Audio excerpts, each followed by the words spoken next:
Hey there guys, so I'm back with another movie review, and today I'm going to be reviewing Batman Under the Red Hood, released in 2010, directed by Brandon Vietti. Now, I own pretty much every Batman movie ever made. I've got most of them on DVD, I've got some of them on Blu-ray. When I was a kid, I used to be a huge fan of the comics, I was a huge fan of the animated series, so yeah, I pretty much collected every Batman movie there was, and you guys might remember if you've been following my channel, I recently reviewed Batman vs Superman from 2016. I personally didn't like that movie at all. I thought it was absolute rubbish, if I'm being honest, but I figured since I reviewed that movie, I might as well review some other Batman movies, so I'll review some of them, and I'm going to start with this one, Under the Red Hood. Now, the reason why I wanted to start with this one is because I wanted to start on a positive note, because this is my personal favourite Batman movie. I think this movie is awesome. Um, it's certainly my favourite animated Batman movie. Now, let's get into it. So, as I mentioned, it was directed by Brandon Vietti. Really interesting movie. Now, one of the things I absolutely love about this movie, I love the animation and I love the art style. I think this is a really great looking movie. I actually think that out of all the animated Batman movies I've seen, and I'm comparing it to movies like Gotham by Gaslight or Batman Superman Public Enemies and films like that, even animated series such as the 90s series and the program The Batman in the 2000s. I've got pretty much all of them, and I've got to be honest, out of all of them that I've seen, even Mask of the Phantasm, I think that this is the best looking Batman. I love the way he looks in this movie. I love the costume. I just love the art style. I like the way the villains look. I like the character models. I like the backgrounds. I think this is a really nice animated movie. I really think that the animation, the action, the effects like explosions and stuff like that. I just think that this movie looks brilliant for an animated movie. So really 10 out of 10 for the way this movie looks. As for the voice acting and the actual emotion and story of this movie, now this movie centers around a plot that was in the comics revolving around the character the Red Hood. Now, any of you guys that are familiar with the character Red Hood or are familiar with the comic series or have even just heard about it, you'll pretty much know the gist of the plot. You'll know who the Red Hood is, and I won't really be spoiling anything in the review. I'll try and keep this review to a spoiler minimum, but I am bearing in mind that the likelihood is that pretty much all of you listening to this probably know this story and you know who the Red Hood is. So basically, the movie starts off is that Robin has been kidnapped by the Joker. You get a pretty gritty scene, and that's one thing I do like about this movie is it's quite a mature movie. It's not too mature. It's not too like bloody, for the to the extent that it's not suitable for children. It is suitable for children, but it's got just the right amount of grit and just the right amount of violence, the right amount of intensity, and the right amount of maturity to be suitable for all ages. I would certainly recommend it, if you've got kids that are into Batman, they could certainly watch this, and it's not going to be too gritty for them. I mean, I'm one to talk. I used to watch horror movies when I was a kid, so is what it is. But yeah, I'm just putting that out there. So yeah, I love how gritty this movie is. I love how mature it is. It's a movie that you can really indulge yourself in. If you like an action movie, you'll probably enjoy this. But as I mentioned about the plot, Robin is kidnapped by the Joker, and the Joker is beating him and torturing him and tormenting him and using a crowbar to really inflict pain on him. And Robin is doing his best to keep his faculties about him and to just stay alert and not get too overwhelmed by the situation. He's obviously optimistic that Batman will show up and save him because that's what usually happens. But unfortunately, it doesn't happen. Batman gets there too late and Robin dies. So the opening scene of this movie is the death of Robin, which of course happened in the comics, and the death of Robin really sets the tone for this movie. You know right away that this is going to be a dark movie. You know right away that this is going to be a real emotional struggle for Batman. And that's one of the things I love about this movie. I love how this movie starts. The tone is set right away, and he has to deal with loss. The movie then skips till several years later. I believe it's 5 years later, and Batman's doing his thing. He's gone back to being the Batman. He's gone back to everyday life, and all of a sudden, this new villain resurfaces. A villain called the Red Hood. Now, this guy has taken over basically certain of the mob-controlled areas of Gotham. At this point in time, the most powerful and most influential villain and the guy who sort of runs the city and runs the drug trade and runs the weapons trade at this point in time is one of my personal favorite Batman villains, Black Mask. He's in this movie and he's brilliant. I think he's hilarious. Black Mask provides a lot of the comedy in the movie. He's voiced by a guy called Wade Williams, and I remember Wade Williams quite clearly. He was in the program Prison Break. If you guys have never seen Prison Break, it was one of my favorite TV series back in the day. And yeah, Wade Williams was one of the bad guys in that series, and he was a real asshole in that show. He kind of became a good guy towards the end, and it was weird. But yeah, he played a prison guard in that show, and I remember he was just a real asshole character. And yeah, he's a really good actor too, really underrated actor. And he's also provided the voice for characters in several video games and cartoons and whatnot. So yeah, he does a good job as Black Mask. He's like psychopathic. Like there's a scene which I absolutely thought was hilarious where he's got all his goons lined up and he's like really pissed off at what's going on with the Red Hood, because the Red Hood is like killing Black Mask's enforcers and he's taking over Black Mask's territory one block at a time, and Black Mask sort of talking to his goons, and he's got them all lined up, and then every time he says a sentence he punches one of them and knocks them out. And I just found that scene hilarious. Like these guys are standing there like trying to keep a straight face, and they're like, what do we do? Should we be letting him hit us like this? But obviously because they're hired muscle, they're not supposed to speak.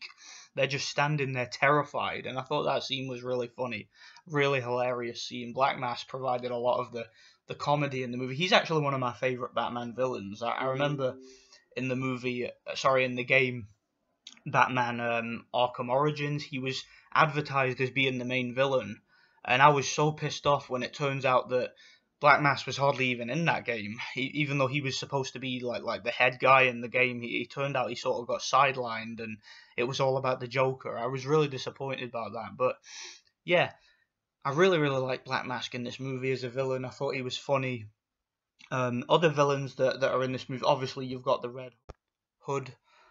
He's the title villain in the movie. Obviously, he's on the cover, and he shows up, and like I said, he's taken over Black Mask's territory. He's kicking ass. He seems to know everything about Batman. He seems to know Batman, like in terms of he knows his tactics, he knows how he thinks, he knows how he operates, he knows how to evade him and how to mess with him.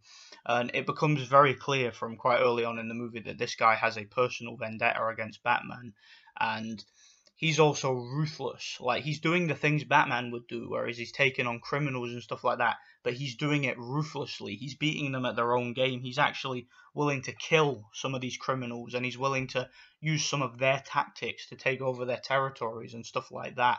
So I really liked Red Hood. He's a badass villain. I'll get to more of him later on in the review, but I want to talk about some of the other villains in the movie too. So you've got Ra's al Ghul in this movie. Now, Ra's al Ghul in this movie, despite being quite a prominent Batman villain, he isn't an antagonist in this movie. I wouldn't say he's necessarily a bad guy.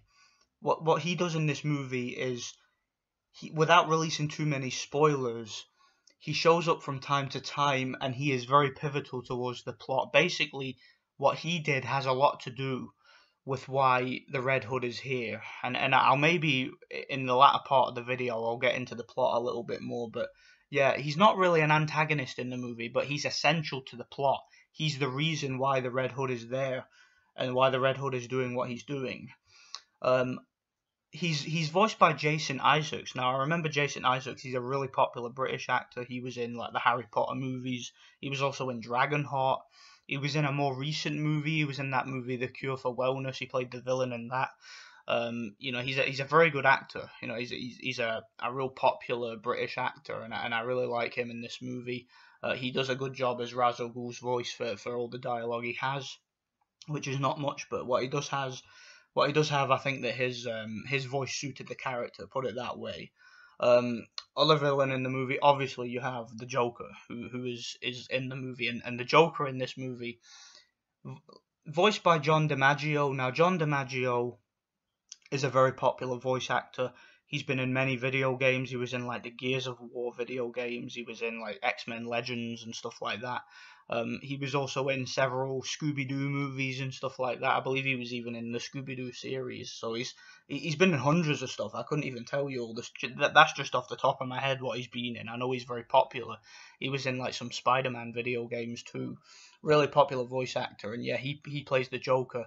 He's not quite as memorable or as iconic as Mark Hamill's Joker. I know that Mark Hamill is obviously really well known as the Joker. He's probably the most popular Joker of all time in terms of his voice acting, voicing him in the animated series and in the Arkham series and in several movies, several adaptations and whatnot. But John DiMaggio does a decent enough job. He's still psychotic, he's still crazy, and yeah, he's still pretty funny. And again, Joker provides some more comedy to the movie. It's dark comedy though. He makes a lot of real insensitive jokes towards what's going on, and yeah, the Joker was pretty good in this movie. He was, for all that he was in it, he was pretty decent.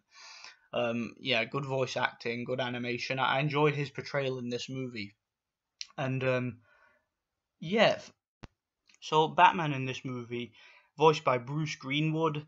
Again, I like Bruce Greenwood's voice as Batman. I think his voice suits Batman. I actually remember I was watching a movie that he was in. I think it was the movie I, Robot, if I remember rightly. I could be wrong about that, but I think it was that movie.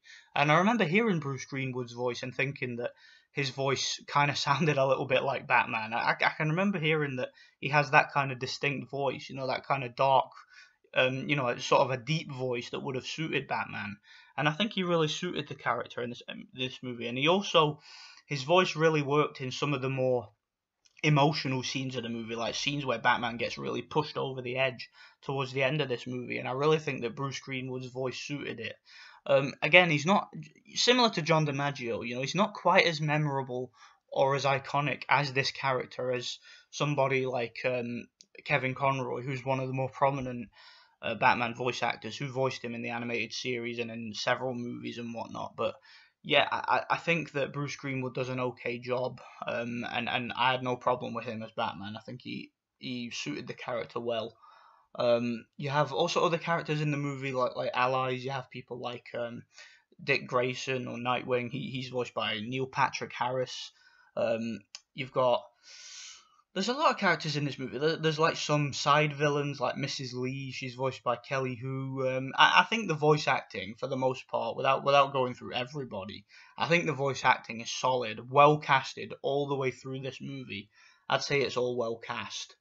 And yeah, I just think that it's really good. And of course, you have Jason Todd Robin, who's voiced by Jensen Ackles. Again, does a really good job. Really suits the character. So voice acting wise, brilliant. Really like the cast for this movie. Really love the animation, the action sequences. Oh my, the action sequences in this movie are fantastic. The fight scene towards the end in particular between Batman and the Red Hood, they have a real long, real drawn out battle where there's so much emotion involved in the battle. It kind of reminded me, obviously this is a completely different genre, but in some ways it kind of reminded me of Obi-Wan Kenobi's fight against Anakin Skywalker in the Revenge of the Sith movie, just with how much history is there and how much emotion and how much these characters know each other, to the point where the fight is almost just so evenly matched to the point where you can't split them. It's that type of fight scene, and the martial arts on display between the animation, it's really impressive, the way they use the gadgets and whatnot, and also the emotional turmoil. Now, I'm going to start getting into spoilers a little bit towards this part. This part of the video towards the end, I'm going to get into a little bit of spoilers, because the likelihood is you guys all know who the Red Hood is, let's be real. So spoilers starting from now. So the Red Hood is Jason Todd, who is of course Robin, who dies at the start of the movie. Now, how Ra's al Ghul fits into all of this is Ra's al Ghul blames himself for the death of Robin, because he sort of tipped off the Joker as to where Robin would be, and sort of feels responsible for the fate of Robin. He doesn't feel that should have happened. He feels that the Joker took it too far, and as a result of that, he brings Robin to his Lazarus pit, which obviously he uses to, if you know about Ra's al Ghul and his lore, Ra's al Ghul uses the Lazarus pit to revive himself, and he does this with Robin. He revives him. But what it does is it affects him, it changes him, it makes him more and more bitter and more resentful and more hateful, and all he remembers is the fact that Batman also couldn't, well, the fact that Batman couldn't save him, but not only that Batman couldn't save him, the fact that Batman didn't avenge him, the fact that Batman still stuck to his guns and stuck to his morality without letting his emotions getting the better of him and seeking revenge and killing the Joker for what he did to his son, basically, because, let's be real, Batman and Robin, it's a father-son relationship. He sees Batman as his father figure. He loves him as a father. He loves him like an adopted father. So that was really emotional, and I've got to say that the confrontation in the end of the movie, the dialogue between the two, it almost brought a tear to my eye. It really did. I've got to be honest, man. Like, the voice acting is powerful.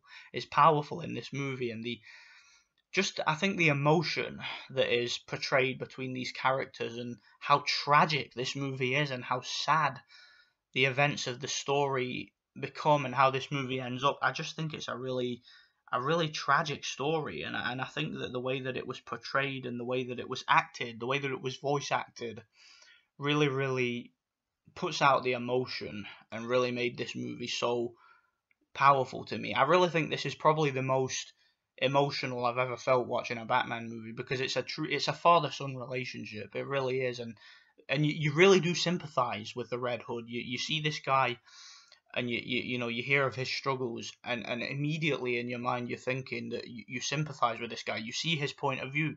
He has every right to be disappointed with Batman. He has every right to be angry with him.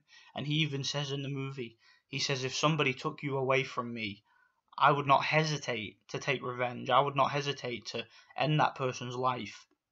And he feels betrayed by the fact that Batman not only didn't save him, although he says he forgives him for not saving him, he feels betrayed by the fact that Batman allowed the Joker to live and allowed him to continue doing what he does, despite taking away his son. He says, I thought that you would take revenge because he took me away from you. And I thought that, I thought that was really sad, that line of dialogue. It was really emotional.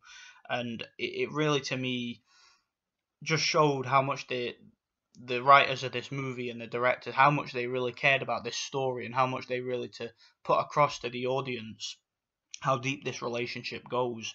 And I really did enjoy that. I think that this movie's a masterpiece. It's my favourite Batman movie, personally. I think it's an awesome movie. I love the dialogue. I love the action sequences. I love the animation. I love the voice acting. I like everything about this movie. This movie's a masterpiece.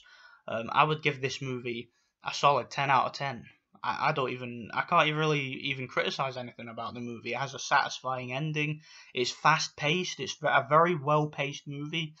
Like I said, it's a movie that just looks great all the way through. The effects look great, the action looks great, the voice acting is great, the characters look great. Really good movie. I love this movie. I give it a solid 10 out of 10. My favourite Batman movie. I'm going to be reviewing the Dark Knight trilogy.